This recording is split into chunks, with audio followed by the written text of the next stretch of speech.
साल था 1965, जब करीब 40,000 पाकिस्तानी सैनिक भेष बदलकर कश्मीर में घुस आए ताकि वो कश्मीर की आम जनता को भड़का सकें और भारत के खिलाफ विद्रोह पैदा कर सकें, ताकि बाद में पाकिस्तान उसी बात को मुद्दा बनाकर पूरा कश्मीर हासिल कर सके। नमस्कार दोस्तों, मेरा नाम है विकास शर्मा और आप देख रहे हैं हमारा YouTube चैनल तारीख बाय विकास, जहां हम रोज़ाना बात करेंगे तारीख से जुड़े हुए कुछ अनोखे किस्से और कहानियों की।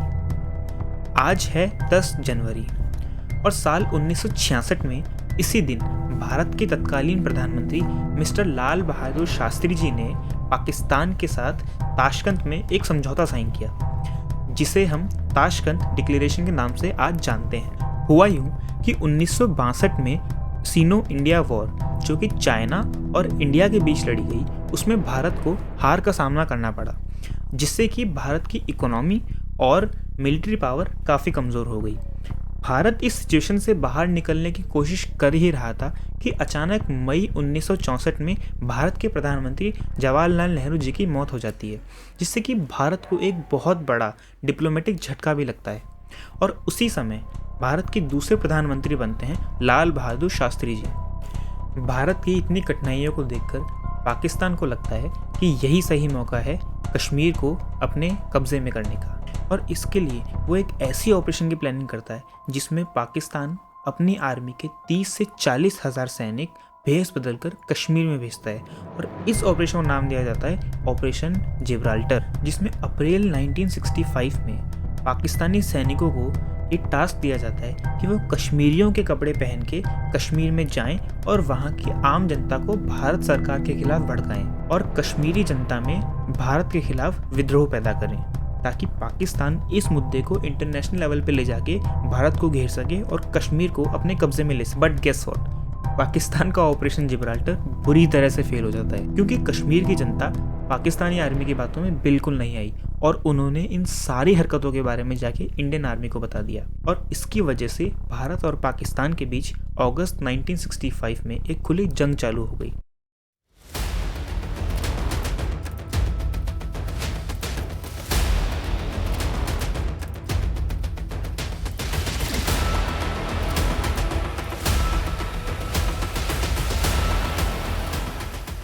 पाकिस्तान ने अमेरिका से मिले हथियारों की मदद से कश्मीर बॉर्डर पर अपनी पूरी ताकत से हमला बोला, और उसके आंसर में इंडिया ने एक ऐसा प्लान बनाया जिसके बारे में पाकिस्तान ने सोचा भी नहीं था।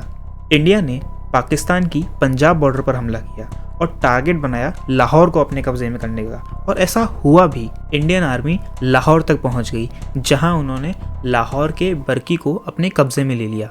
जवाब में पाकिस्तान ने सोचा कि वो अमृतसर को अपने कब्जे में ले लेगा, लेकिन उनका ये मिशन भी फेल हो गया। इस वॉर में भारी मात्रा में टैंक्स का इस्तेमाल हुआ। इनफैक्ट वर्ल्ड वॉर 2 के बाद इसी वॉर में सबसे ज़्यादा टैंक्स का इस्तेमाल हुआ था। पाकिस्तान के पास एडवांस्ड पैटर्न टैंक होने के बाद भी इंडिया ने उन्हें तगड़ा जवाब दिया, और एक के बाद एक इंडिया को सफलता मिलती गई, क्योंकि इंडिया के पास हाईली स्किल्ड और एक्सपीरियंस्ड आर्मी थी। इस वॉर में भारी मात्रा में दोनों देशों के जवान शहीद हुए, और उसके बाद वॉर के अंदर एंट्री हुई सोवियत यूनियन और अमेरिका की।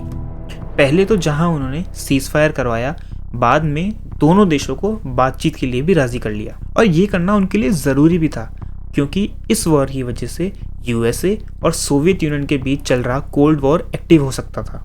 इस इंडिया पाकिस्तान वॉर में दोनों कंट्रीज अपने आप को विजेता बताती है, लेकिन न्यूट्रल सोर्सेज की माने तो इस वॉर के अंदर इंडिया अपर हैंड पर था। अब ये जंग वापस शुरू ना हो जाए, इसके लिए सोवियत यूनियन ने जनवरी 1966 में भारत के प्रधानमंत्री लाल बहादुर शास्त्री जी और पाकिस्तान के प्रेसिडेंट आयूब खान को ताशकंद में बुलाया, जो कि आज उज्बेकिस्तान की कैपिटल है। और 10 जनवरी 1966 को भारत और पाकिस्तान के बीच ताशकंद पीस डिक्लेरेशन साइन हुआ, जिसमें दोनों देशों को अपनी सीमाओं पर वापस लौटने और शांति से रहने को कहा गया। और इस डिक्लेरेशन के साइन होने के जस्ट अगले दिन बाद ही, यानी 11 जनवरी 1966 को लाल बहादुर शास्त्री जी की ताशकंद में ही मृत्यु हो जाती है। और कई लोग, जिनमें उनके बेटे भी शामिल हैं, उनका ये कहना था कि वो कोई साधारण मृत्यु नहीं बल्कि एक मर्डर था। और शास्त्री जी की मौत आज भी एक मिस्ट्री बनी हुई है। जिसकी बात हम कभी किसी और वीडियो में करेंगे। और यहाँ हमारी वीडियो ख़त्म होती है। और आखिर में मैं आप लोगों से कहना चाहूँगा कि मेरा चैनल नया है, इसलिए प्लीज़ मेरे चैनल को सब्सक्राइब करके मेरी आगे बढ़ने में हेल्प करें, ताकि मैं ऐसी ही रोमांचक वीडियोस आपके लिए रोज़ लाता रहूँ। Thank you.